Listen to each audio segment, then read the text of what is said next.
All right, welcome to the third review of the evening. Up this time is NEScape. Hey, it's you against the clock in an intense race to escape before time runs out. NEScape appoints you as the hero in an all-new puzzle game destined to drive you to your wits' end. The game, originally released on an NES cartridge, combines the look and feel of an authentic retro game with the modern-day elements of an escape room. You will need to assemble the clues and connect the dots in order to overcome the challenges and see what lies on the other side of the door. Um, so Nescape here is another one of these old games on new games on old hardware. Though in this case, it's also been ported to new hardware or current hardware, however you want to define that. Mm-hmm. And I don't know, am I the only one who feels like the novelty of the whole, oh, look, you built a new game on, an old system kind of diminished considering, it keeps happening? I diminished a little. It's not like the newest thing, but it's still like interesting, and I think it's a valuable task for people making games who want to do. Because it's testing yourself with the limitations of previous things. I mean, I suppose there is that, because, cramming a game into an NES card is no easy task. And, so NEScape, it's basically what if an escape room, but a Nintendo game? Mm-hmm. In the form of a point-and-click adventure game. With inventory puzzles, etc. But, well, it's convenient, let's say, that this takes place in one room with 4 walls, and then various objects that you can look closer at on each screen.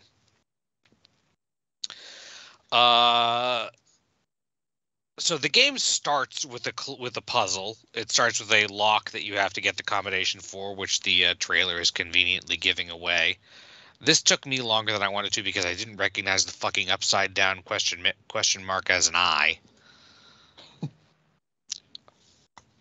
But yes, so you start that, and then you are in a dark room, and you have to turn the light on by moving the pointer. For the first time the room is dark, it glows a little bit. This is reduced later.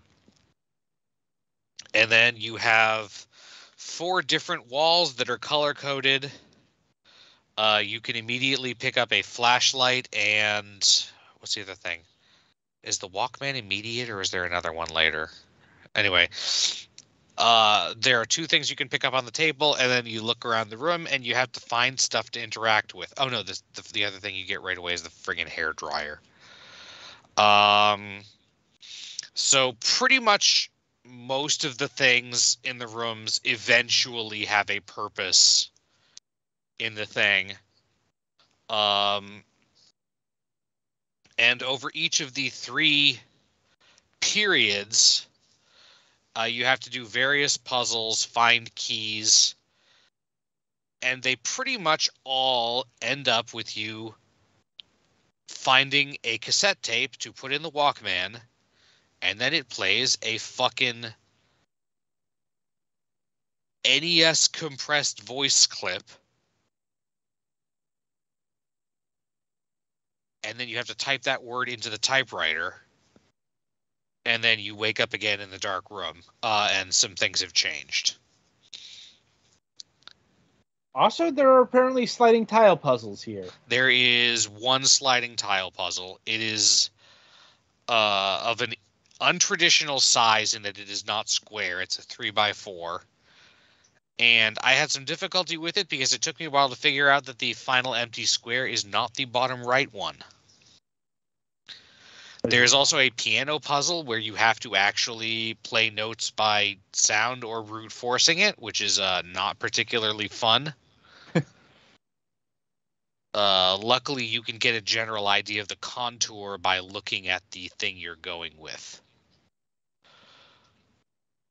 So you can get the general idea of, okay, the next note is lower than the first note, or is lower than the previous note, but not as low as the note following it. So that one's not too hard to brute force. The keys, thankfully, are almost always color-coded to the room in which they apply, or the wall in which they apply, which was convenient after I figured that out the first time. Yeah, the voice clips were the hardest puzzle. Those are the ones that I spent the most time on.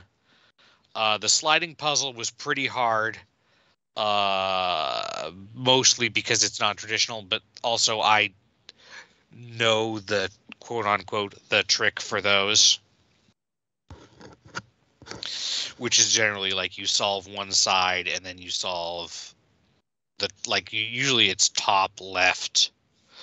In this case, the final empty square is actually in the bottom left instead of the bottom right. Oh,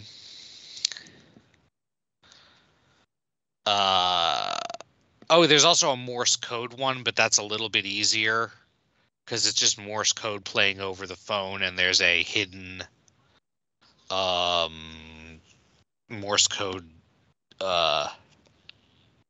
key in the room, which another important thing for puzzle purposes is that the flashlight, you can turn off the light and turn on your flashlight, which I think becomes one action at some point, to see some things that are not visible in the light.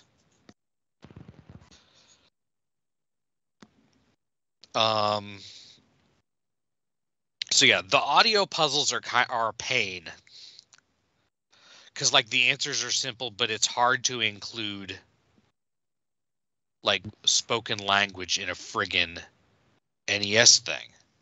Bit crushing. Ask for it by name. Yeah. The Switch version of this game also comes with a digital manual, which is useful. It doesn't actually give you that much extra information, but it gives you some hints. I did end up using a guide to try to get the game done. You have 1 hour in real time. When you go to the pause menu, or that pauses, but you have a limited amount of time to do it. And then the intended play pattern is to not solve it the first time and to try again as the early parts become faster. The pointer is a little bit finicky too. It's the old school adventure thing where it changes from a magnifying glass for inspecting things to a pointer finger to click on things, and sometimes I have this problem in the modern version of Paint too, that you have to be a little bit lower and to one side than you think you should be to have to click on a thing.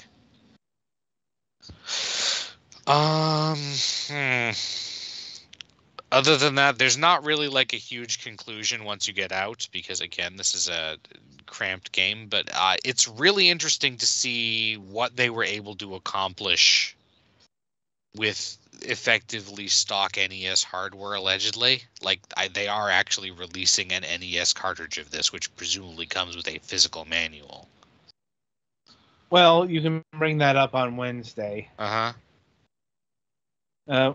Yeah, worth noting that this is going to be a bit of a crossover, because we will be having the developer of the game on MSP for various reasons. But yeah, anyway, overall, I actually had quite a good time with this, aside from taking forever and not even finding a good resource online on my first 4 tries for what the fucking, like, the middle audio clue I got. I think I interrupted myself before. I try not to use the guides to solve the puzzles, just to give me hints about like which screen I should be looking at. But yeah, everything is point and click, so that's pretty much the whole mechanic. I'm trying to think if there's any other particularly novel things, and I can't think of much. Well, yeah, I have a question about the point and click. Mm-hmm. Is that Joy-Con only, or can you use the touchscreen? I actually didn't try using the touchscreen. Let me boot it up quickly and see what I can do. I assume it's controller only because, you know, the Switch compatible or friggin' NES compatible. Right. Yeah, touchscreen is not doing anything on the title screen.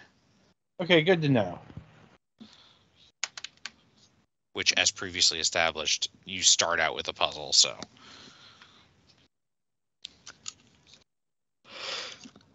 You can also skip the title screen puzzle by pressing start, which the manual says. Do you have any questions, Petty, or anything else? The music is actually pretty good. It's slightly atmospheric, but every time you go to a new phase where the room gets dark, where the room blacks out and you wake up in it again, the music gets it changes, and the 3 tracks basically scale up in intensity. Yeah, I think I'm good. So yeah, with a guide, I was able to complete it with like 30 seconds to spare because, with the way that the voice synthesizer works, it's really hard to even tell how many syllables it's supposed to be.